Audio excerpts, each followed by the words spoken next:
ஒரு அன்பான வேண்டுகோள். உங்களுடைய ஆர்வமும் புரட்சி தளபதி தமிழக முதலமைச்சர் அவர்கள் மீது வைத்திருக்கக்கூடிய ஈர்ப்பும் பொதுச் செயலாளரையும் தேர்தல் பிரிவு செயலாளரையெல்லாம் உங்களை எல்லாம் ஆர்வமாக பார்க்க வேண்டும் என்பதற்காக பின்னிருக்கையில் இருப்பவர்கள்லாம் முன்னாலே வந்து நின்று கொண்டிருக்கிறார்கள். பின்னாலே அருமையா சேர் இருக்கு, குஷன் சேரு. இருந்தாலும் உங்களை பார்க்கின்ற ஆர்வத்தில், உங்களுடைய உரையை கேட்கின்ற ஆர்வத்தில், தமிழக வெற்றி கழகத்திலே இணைகின்ற ஆர்வத்தில் எல்லோரும் முன்னாடி வந்து இருக்கையை விட்டு எழுந்து வந்து முன்னாடி அப்படியே குழம்பிட்டு இருக்கிறாங்க. இருக்கையில் அமரும்படி அன்போடு கேட்டுக்கொள்கின்றோம். ஒரு 3 நிமிடத்தில் என்னுடைய உரையை நான் முடிக்கலாம் என்று இருக்கின்றேன். வரலாற்று சிறப்புமிக்க இந்த மாமல்லபுரத்தில் ஆர்ப்பரித்து எழுகின்ற கடல் அலையாய், ஆலய மணி எழுந்திருக்கக்கூடிய அழகிய ஓசையாய் இங்கே குழுமியிருக்கக்கூடிய அன்பு கழக நிர்வாகிகளுக்கு என்னுடைய பணிவான வணக்கம்.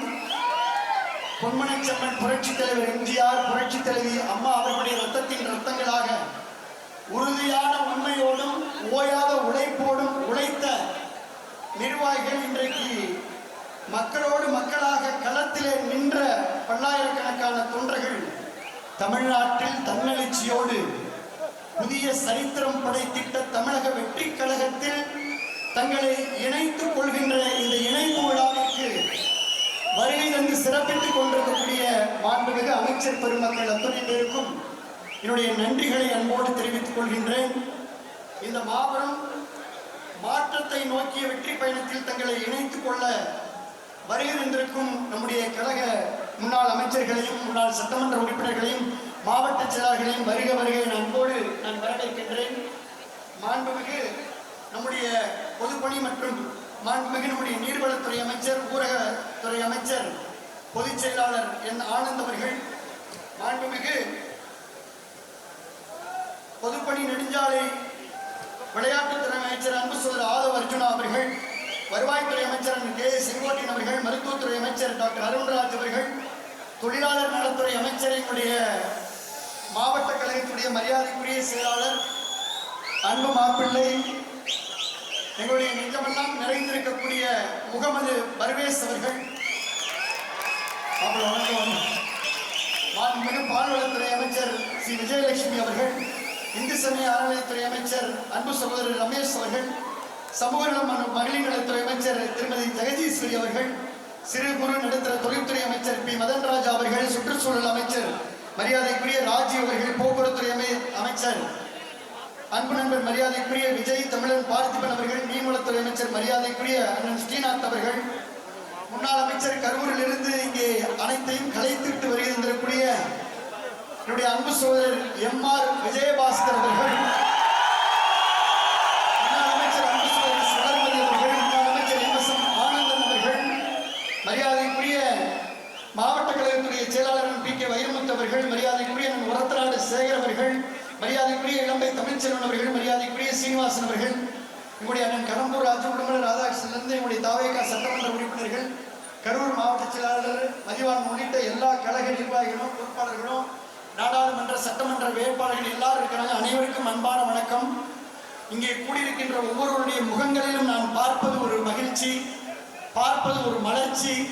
காரணம், பழையன கழிதலும் புதியன புகுதலும் தான் ஒரு மலர்ச்சியை உருவாக்கும். பழையன கழிந்து புதியன புகுதல் என்பது இன்றைக்கு மகிழ்ச்சி கொடுத்திருக்கிறது. நம் மண்ணின் மக்களுடைய வாசனையோடு ராணிமலை சட்டமன்ற தொகுதி மண்ணை வணங்கி, மக்களை வணங்கி, புதுக்கோட்டை மக்களை வணங்கி ஒட்டுமொத்த கருத்துக்களின் அடிப்படையிலே முடிவை எடுத்திருக்கின்றோம். பொதுச் செயலாளர் அவர்களுக்கும் பொதுப்பணித்துறை அமைச்சர் அவர்களுக்கும் நான் அன்போடு சொல்வது, தேர்தலுக்கு முன்னதாகவே எங்கள் தலைமையிடம் கடுமையாக வலியுறுத்தினோம். தமிழக வெற்றி கழகத்தோடு நாம் கூட்டணி வைக்க வேண்டும் என்று நாங்கள் வலியுறுத்தினோம். தலைமை செவிமடுக்கவில்லை. தேர்தலுக்கு பின்னரும் மக்கள் ஏகோபித்த ஆதரவை தமிழக வெற்றி கழகத்திற்கு வழங்கியிருக்கிறார்கள். அதனால் நாம் தமிழக வெற்றி கழகத்துடைய அரசுக்கு ஆதரவளிக்க வேண்டும் என்று வலியுறுத்தினோம். அதையும் செவிமடுக்கவில்லை. ஆனால் இதை செவிமடுக்காத அந்த தலைமை, தனிப்பட்ட ஒருவர் இயற்கைக்கு முரணாக எந்த திராவிட முன்னேற்ற கழகம் தீய சக்தி என்று புரட்சித் தலைவர் எம்ஜிஆர் சொன்னாரோ அந்த தீய சக்தியோடு கூட்டு வைத்து ஆட்சி அமைக்க முயன்றதிலே எங்களுக்கு உடன்பாடு இல்லை. கரெக்டா? திராவிட முன்னேற்ற கழகத்தோடு கூட்டு வைப்பதற்கு யாருக்காவது உடன்பாடு இருக்கிறதா? இல்லை. ஆகினால இயற்கையாக உணர்வுகளோடு மக்களுடைய கருத்துக்களை கேட்டு சரித்திரத்திலே நிலைத்துவிட்ட பேரறிஞர் அண்ணா அவர்கள் சொன்னது போல எதிர்கொண்ட முதல் தேர்தலிலே ஒட்டுமொத்த இந்தியாவையும் திரும்பி பார்க்க வைத்து தமிழ்நாட்டின் அரசியல் திசையை தீர்மானித்து அண்டை மாநிலங்களை அதிர வைத்திருக்கும் மக்கள் விரும்பிய மாற்றத்தின் சக்தி நம்முடைய முதலமைச்சர் அவர்கள். தமிழ்நாடு அரசியல்ல சத்தமின்றி, அதாவது விசில் சத்தத்தை சத்தமின்றி, தமிழ்நாடு அரசியலில் சத்தமான விசில் சத்தத்தை சத்தமின்றி மௌன புரட்சியாக ஒரு மாபெரும் அரசியல் புரட்சி நிகழ்த்தியிருக்கக்கூடிய முதலமைச்சர் நம்முடைய முதலமைச்சர் அவர்கள். தமிழ்நாட்டு மக்களை தன் நெஞ்சிலே குடி வைத்திருக்கும் ஒரு மகத்தான தலைவரை நாம் பெற்றிருக்கின்றோம். தமிழக வெற்றி கழக குடும்பத்திலே இன்றைக்கு நாங்கள் இணைத்துக் கொண்டிருக்கின்றோம். இன்றைக்கு தமிழ்நாட்டு மக்களின் கனவுக்கு ஒரு பாதை கிடைத்திருக்கிறது. எளிய மக்களின் குரலுக்கு செவிமடுக்க ஒரு இயக்கம் கிடைத்திருக்கிறது. நம் மண்ணுக்கும் மக்களுக்கும் சேவையாற்ற ஒரு களம் கிடைத்திருக்கிறது. மாற்றத்தை விரும்பிய ஒவ்வொரு மனசுக்கும் நமக்கு நம்பிக்கை கிடைத்திருக்கிறது. இன்னும் சொல்ல போனால் மிக முக்கியமான தொண்டர்களை, இங்க இருக்கக்கூடிய தொண்டர்களை தொண்டர்களாக அல்ல தோழர்களாக அரவணைக்கின்ற ஒரு லீடர்ஷிப் குவாலிட்டியான தலைமை பண்பு உள்ள தலைமையை நாம் பெற்றிருக்கின்றோம். அதனால் இந்த இணைப்பு மகிழ்ச்சியை கொடுக்கிறது, மலர்ச்சியை கொடுக்கிறது, நம்பிக்கையை கொடுக்கிறது, புத்துணர்ச்சியை கொடுக்கிறது. தாவேகா வேறு, தமிழ்நாடு வேறல்ல என்ற மக்களின் தீர்ப்பை மனதிலே ஏந்தி வரவிருக்கும் எல்லா தேர்தலிலும் இனி தமிழக வெற்றி கழகம் வெற்றி பெறும். உறுதியான இந்த ஒற்றை தலைமையிலே நாம் பயணித்து வெற்றி வாகை சூடுவோம். உங்களுக்கு துணை நிற்போம், உழைப்போம். எங்கள் உள்ளமெல்லாம் நிறைந்திருக்கும் இந்த நல்லாட்சி தொடர்ந்து உழைத்திடுவோம். ஒரே ஒரு தகவல், பொதுச் செயலாளர் அவர்களே, இங்கே நீங்கள் பார்ப்பது வெறும் ட்ரெய்லர். ஏன்னா நீங்க புதுக்கோட்டையை சொல்லி சொல்றீங்க. 7 மணி நேரம் பயணித்து புதுக்கோட்டையும் திருச்சியும் தஞ்சையும் டெல்டாவும் பெரம்பலூரும் இன்னைக்கு நாகப்பட்டினமும் சிவகங்கையும் இன்னைக்கு இங்க வந்திருக்கு. இது வெறும் ட்ரெய்லர். நீங்கள் தலைமையிடம் அனுமதி வாங்கி கருவூர் சேர்த்து அது எப்போது உடன்படுது சேர்த்து மெயின் பிக்சரை டெல்டால பார்க்கிறோம். இது வெறும் ட்ரெய்லர். மெயின் பிக்சரை நம்முடைய தலைமையுடைய முதலமைச்சருடைய அனுமதி பெற்று டெல்டா மண்ணில் நம் தமிழக வெற்றி தலைவர்களுடைய ஆணைக்கிணங்க தமிழ்நாடே திரும்பி பார்க்கின்ற அளவிற்கு மாபெரும் இணைப்பு விழாவை, இன்னொரு இணைப்பு விழாவை, மாற்றத்திற்கான மக்களின் உணர்வை உலகிலே செய்வோம். மாப்பிள்ள பரிவேசுக்கு தெரியும், புதுக்கோட்டையில் நாங்க தயாரா இருக்கிறோம், டெல்டாவில் தயாரா இருக்கிறோம். ஆகையினாலே தமிழ்நாட்டில் இனி எந்த தேர்தல் வந்தாலும் அந்த தேர்தலிலே தமிழக வெற்றி கழகம் வெற்றி பெறும். நாங்கள் உழைக்க வருகை தந்திருக்கின்றோம், ஒத்துழைக்க வருகை தந்திருக்கின்றோம், துணை நிற்க வருகை தந்திருக்கின்றோம். ஆகையினால இந்த நல்ல வாய்ப்பிற்கு நான் நன்றி சொல்லி, எவ்வளவு பெரிய மாநாடு இருந்தாலும் 2 கோரிக்கை சொல்லணும். தலைமையிடம் நீங்கள் எடுத்து சொல்லணும். அஜாரிஸ்லாம் உற்று நோக்கிறார். ஒன்று, காவிரி வைகை குண்டாரை கடந்த ஆட்சியிலே கிடப்பிலை போட்ட அந்த திட்டத்தை மீண்டும் வெட்டி 7 மாவட்ட விவசாயிகளுக்கு காவிரி நீரை வழங்க வேண்டும். இங்க நிறைய ஜல்லிக்கட்டு தலைவர்கள்லாம் வந்திருக்காங்க.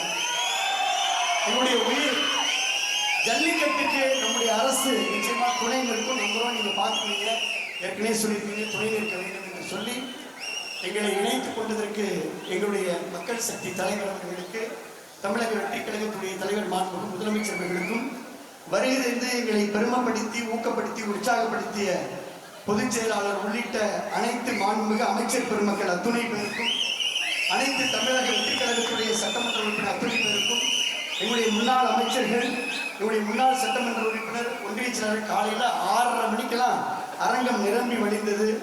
இப்போ உங்களை பார்க்குற ஆர்வத்தில் தான் சேர் விட்டுட்டு வந்து முன்னாடி நின்றுட்டு இருக்கிறாங்க. ஆகினால என்னுடைய உரையை நேரகாலம் கருதி தோடு முடித்துக்கொண்டு மீண்டும் ஒரு முறை நன்றி நன்றி நன்றி என்று விஜயபாஸ்கர்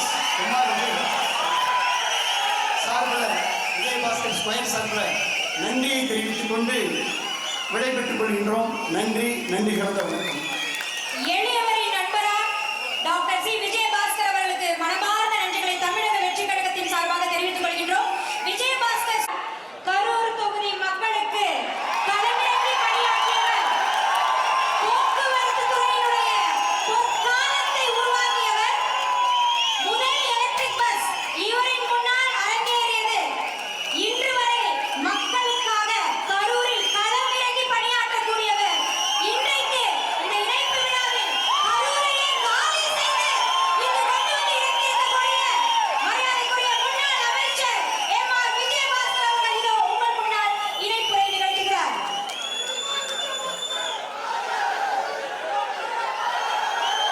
ஃப்ரெண்ட்ல இருக்கிறவங்க கொஞ்சம் உட்கார்ந்துங்க. மேடைக்கு யாருமே நிற்க வேண்டாம். தயவு செய்து அமர்ந்துருங்க.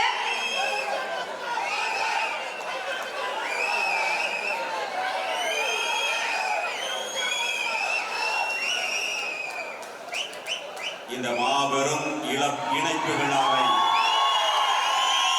ஒரு மாநாடு போல தலைமையேற்று நடத்தி கொண்டிருக்கக்கூடிய கழகத்தினுடைய பொதுச் செயலாளர், உள்ளாட்சி மற்றும் நீர்வளத்துறையினுடைய அமைச்சர் அருமை அண்ணன் ஆனந்த் அவர்களே, இந்த நிகழ்ச்சியிலே வரவேற்புரை ஆற்றி சென்றிருக்கக்கூடிய வருவாய்த்துறை அமைச்சர் அருமை அண்ணன் கே செங்கோட்டையன் அவர்களே, மற்றும் இந்த நிகழ்ச்சியில கலந்து கொண்டு எங்களுக்கெல்லாம் ஒரு சிறப்பான ஒரு வழிகாட்டியாக எங்களை இந்த இயக்கத்திலே இணைத்துக் கொள்வதற்கு அனைத்து ஏற்பாடுகளையும் செய்து எங்களுக்கு வழிகாட்டியாக இருந்த நெடுஞ்சாலை மற்றும் பொதுப்பணித்துறை அமைச்சர் அருமை அண்ணன் ஆதவ் அர்ஜுனன் அவர்களே, மற்றும் சுகாதாரத்துறையுடைய அமைச்சர் அருமை நண்பர் அண்ணன் அருண்ராஜ் அவர்களே, மற்றும் அமைச்சர் பெருமக்கள் ஸ்ரீநாத் அவர்களே,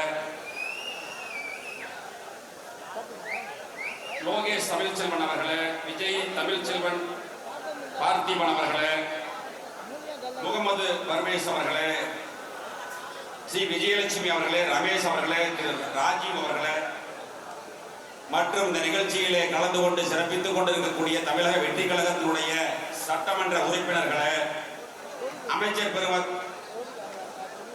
பெருமக்கள் பி மதன்ராஜ் அவர்களே, ஜெகதீஸ்வரி அவர்களே, சட்டமன்ற உறுப்பினர்களே, இங்கே கழகத்திலே தமிழக வெற்றி கழகத்திலே தங்களை இணைத்துக் கொள்ள வருகின்றிருக்கக்கூடிய முன்னாள் சட்டமன்ற உறுப்பினர்கள், முன்னாள் அமைச்சர் பெருமக்களே, முன்னாள் உள்ளாட்சி பிரதிநிதிகளே, இங்கே அலைகடலாக வருகின்றிருக்கக்கூடிய அனைத்து இந்திய அண்ணா திராவிட முன்னேற்ற கழகத்தினுடைய ஆணி வேறாக திகழ்ந்த கழகத்தினுடைய ரத்தத்தின் ரத்தமான இளம் சிங்கங்களே, உங்கள் அனைவருக்கும் காலை வணக்கத்தை தெரிவித்துக் கொண்டு, புரட்சி தலைவரால் 1972 உருவான இயக்கம் அனைத்து இந்திய அண்ணா திராவிட முன்னேற்ற கழகம் என்ற மாபெரும் இயக்கம். அந்த இயக்கம் தோன்றிய வரலாறு தீய சக்தியை, திமுகவை ஒழிக்க வேண்டும் என்று உருவான இயக்கம். தலைவர் இருக்கின்ற வரை அந்த இயக்கம் ஆட்சி அதிகாரத்தில் இருந்தது. இந்திய வரலாற்றில் ஒரு பிராந்திய இயக்கம் கட்சி தொடங்கிய உடனேயே பாராளுமன்ற இடைத்தேர்தலில் வெற்றி பெற்ற வரலாறை படைத்த தலைவர் புரட்சி தலைவர் எம்ஜிஆர். அதன் பிறகு கோவை சட்டமன்றத்தினுடைய இடைத்தேர்தல். இந்த 2 இடைத்தேர்தலுக்கு பிறகு 1977 இயக்கம் ஆரம்பித்த 5 ஆண்டுகளிலே ஆட்சி அதிகாரத்தில் இருந்து 11 ஆண்டுகாலம் தமிழகத்தை ஆட்சி செய்த புரட்சி தலைவர் எம்ஜிஆர் அவர்கள். ஆனால் இன்று அந்த வரலாறை உடைத்து ஒரு சரித்திர சாதனை படைத்தவர் புரட்சி தளபதி நம்முடைய தமிழகத்தினுடைய முதலமைச்சர் விஜய் அவர்கள் என்பதை நாம் நன்கு அறிய வேண்டும். இயக்கம் ஆரம்பித்த 2 ஆண்டுகளில் தமிழகத்தில் ஒரு மாற்றத்தை ஏற்படுத்தி ஒரு அரசியல் புயலை உருவாக்கி, ஒரு அரசியல் மாற்றத்தை உருவாக்கி இன்று ஆட்சி அதிகாரத்தில் இருந்து தமிழகத்திலே முதலமைச்சராக இருக்கிறார் என்று சொன்னால் அது சாதாரண மாற்றம் அல்ல, ஒரு தலைமுறை மாற்றம் என்பதை நாம் புரிந்து கொள்ள வேண்டும். இந்த அரசியல் மாற்றம் என்பது ஒரு தலைமுறை மாற்றம். அதே போல தலைவருக்கு பிறகு இந்த இயக்கத்தை வழிநடத்திய தங்க தலைவி புரட்சி தலைவி அம்மாவுடைய கொள்கையும் அதேதான். தீய சக்தி திமுகவை ஒழிக்க வேண்டும், என்று நோக்கத்தோடு தமிழகத்தினுடைய முன்னேற்றத்திற்காக தன் வாழ்நாளை அர்ப்பணித்த தலைவி தங்க தலைவி புரட்சி தலைவி அம்மா அவர்கள். அம்மாவுடைய மறைவிற்கு பிறகு இந்த மேடையிலே வீட்டிருக்கக்கூடிய முன்னாள் அமைச்சர்கள், சட்டமன்ற உறுப்பினர், அனைத்து இந்திய அண்ணா திராவிட முன்னேற்ற கழகத்தை சார்ந்தவருடைய துணையோடு 4 ஆண்டுகள் 2 மாதம் அம்மாவுடைய அரசு நடந்தது. இப்பொழுது பொதுச் செயலராக இருக்கக்கூடியவரை நாங்கள் எல்லாம் சேர்ந்துதான் பொதுச் செயலராக உருவாக்கினோம். ஆனால் அவருடைய தவறான முடிவுகளால் இன்று இந்த இயக்கம் தள்ளாடி கொண்டிருக்கிறது என்பதற்கு இதுதான் மிகப்பெரிய உதாரணம். உண்மையை சொன்னால் துரோகி என்று சொல்கிறார். உண்மை எடுத்து சொன்னால் யார் துரோகி என்பதை நீங்கள் புரிந்து கொள்ள வேண்டும். திராவிட முன்னேற்ற கழகத்தோடு சேர்ந்து ஆட்சி அமைக்கலாம் என்று சொல்வது சரியா என்று இந்த இயக்கத்திலிருந்து விலகி இன்று தமிழக வெற்றி கழகத்தில் இணைத்துக் கொள்ள வந்திருக்கக்கூடிய ஒவ்வொரு தொண்டனும் நினைத்து பார்த்துத்தான் இன்று புரட்சி தளபதி தலைமையை ஏற்று இங்கே இந்த இயக்கத்தில் தங்களை இணைத்துக் கொள்ள வருகின்றிருக்கிறார் என்பதை நாம் எண்ணி பார்க்க வேண்டும். 42 ஆண்டுகள் தலை இயக்கத்தில் உறுப்பினராக இருந்து 25 ஆண்டுகள் தீவிர அரசியலில் இருந்தவனான். பல்வேறு உள்ளாட்சியிலே பல்வேறு பதவிகளில் இருந்து புரட்சி தலைவி அம்மா அவர்கள் அடையாளம் காட்டப்பட்டு 5 ஆண்டுகள் போக்குவரத்து துறை அமைச்சராக பதவி கொடுத்து அழகு பார்த்த தாய் புரட்சி தலைவி அம்மா அவர்கள். கரூர் சட்டமன்றம் என்று சொன்னாலே உங்களுக்கு நன்றாக தெரியும். அது தமிழக வெற்றி கழகத்துடைய வரலாற்றில் ஒரு கரும்புள்ளியாக இருந்தது. கரூர் சம்பவம் என்பதை நீங்கள் தெரிந்து கொள்ள வேண்டும். 41 அப்பாவி உயிர்கள் இறந்தது தளபதி அவர்கள் கரூர் வருகையின் போது. அது மட்டுமல்ல, கரூர் சட்டமன்றம் என்பது தமிழகத்தில் இருக்கக்கூடிய 234 தொகுதிகளிலும் இருக்கக்கூடிய அரசியல் விமர்சகர்களும் அரசியல் பார்வையாளர்களும் உற்று நோக்கக்கூடிய ஒரு தொகுதியாக இருந்தது. ஏனென்று சொன்னால் அந்த தொகுதியில அதிகாரத்தினுடைய உச்சத்தில் பல்வேறு பொய் வழக்குகளையும் பணத்திமிரில தன்னுடைய அதிகாரத்திலும் பணத்தை வைத்து ஜெயித்து விடலாம், ஆட்சி அதிகாரத்துக்கு வந்து விடலாம் என்று சொன்னவர்களுக்கு மத்தியில மிகப்பெரிய போராட்டத்திற்கு இடையில நாம் வெற்றி பெற்றோம். இருந்தாலும் வெற்றி பெற்ற பிறகும் சட்டமன்ற உறுப்பினர் பதவியை துறந்து இன்று தளபதி புரட்சி தளபதியின் தலைமையில இந்த இயக்கத்தில் கரூர் மாவட்டத்தில் இருக்கக்கூடிய அனைத்து இந்திய அண்ணா திராவிட முன்னேற்ற கழகத்தின் நிர்வாகிகள் அத்தனை பேரும் இங்கே வருகின்ற தங்களை இணைத்துக் கொண்டிருக்கிறார்கள் என்று சொன்னால் அரசியல் நிலை என்ன என்பது தெரியும். ஒரு தலைவன் சரியான முடிவெடுக்காமல் இருந்தால் அந்த இயக்கம் எப்படி போகும் என்பதற்கு உதாரணம் தான் இந்த நிலை என்பதை நீங்கள் தெரிந்து கொள்ள வேண்டும். அப்பேற்பட்ட மிகப்பெரிய இயக்கம் 1.5 கோடி தொண்டர்கள் இருக்கிறார்கள். அடிமட்ட தொண்டர்களுடைய உணர்வை புரிந்து கொள்ள வேண்டும். நான் பல வேளைகளில் பேசும்பொழுது சொல்வேன், கீழே இருக்கக்கூடிய தொண்டன் கொடி பிடித்தால் தான் அந்த இயக்கத்தினுடைய தலைவர் கோட்டையிலே கொடியேற்ற முடியும் என்பதை புரிந்து கொள்ள வேண்டும். அப்பேற்பட்ட மாபெரும் இயக்கம், அந்த இயக்கம் திராவிட முன்னேற்ற கழகத்தோடு சேர்ந்து ஆட்சி அமைக்கலாம் என்று சொல்கிறார்கள். அதை பற்றி எல்லாம் கவலைப்படாதவர்கள் உண்மையை எடுத்து சொன்னால் துரோகி என்று சொல்கிறார்கள். எனவே இன்று தமிழகத்தில் ஒரு மிகப்பெரிய அரசியல் புரட்சி ஏற்பட்டிருக்கிற தமிழகத்தில் அல்ல, இந்தியாவை திரும்பி பார்க்கின்ற வகையில நம்முடைய புரட்சி தளபதி நம்முடைய முதலமைச்சர் அவர்கள் ஒரு அரசியல் மாற்றத்தை ஏற்படுத்தி இருக்கிறார். இப்பொழுது மட்டுமல்ல, தலைவர் இருக்கின்ற வரை 11 ஆண்டுகள் 3 முறை தமிழகத்தினுடைய முதலமைச்சராக இருந்தார். அதே போல இனிமேல் தமிழகத்தில் வெற்றி கழகத்தினுடைய ஆட்சி புரட்சி தளபதி விஜய் அவர்களுடைய ஆட்சிதான் தமிழகத்திலே தொடரும் என்று சொல்லி இந்த இணைப்பு விழாவிலே கலந்து கொண்டிருக்கக்கூடிய அனைவருக்கும் நானும் 2 பேர் விஜயபாஸ்கர், புதுக்கோட்டையும் விஜயபாஸ்கர், கரூரும் விஜயபாஸ்கர் என்று சொல்லி நாங்கள் இருவர் மற்றும் மற்ற மாவட்டத்தை சார்ந்தவர்கள் இருக்கிறார்கள். அது மட்டுமல்ல, நம்முடைய முதலமைச்சர் புரட்சி தளபதி அவர்கள் சமீபத்தில் ஓரிரு வாரங்களிலே கரூர் வர இருக்கின்றார். அந்த கரூர் நிகழ்ச்சியிலே இன்னும் அலைகடலாக இருக்கக்கூடிய தொண்டர்களையும் அதை இணைத்து இந்த இயக்கம் தொடர்ந்து வெற்றி பெறுவதற்காக உண்மையாக உழைப்போம் என்று சொல்லி இந்த இணைப்பு விழாவில் வருகின்றிருக்கக்கூடிய அனைத்து நிர்வாகிகளுக்கும், மேடையில் வீட்டிருக்கக்கூடிய அமைச்சர் பெருமக்கள், சட்டமன்ற உறுப்பினர்களுக்கும், என்னோடு வருகின்ற அனைத்து நிர்வாகிகளுக்கும் மீண்டும் ஒருவர்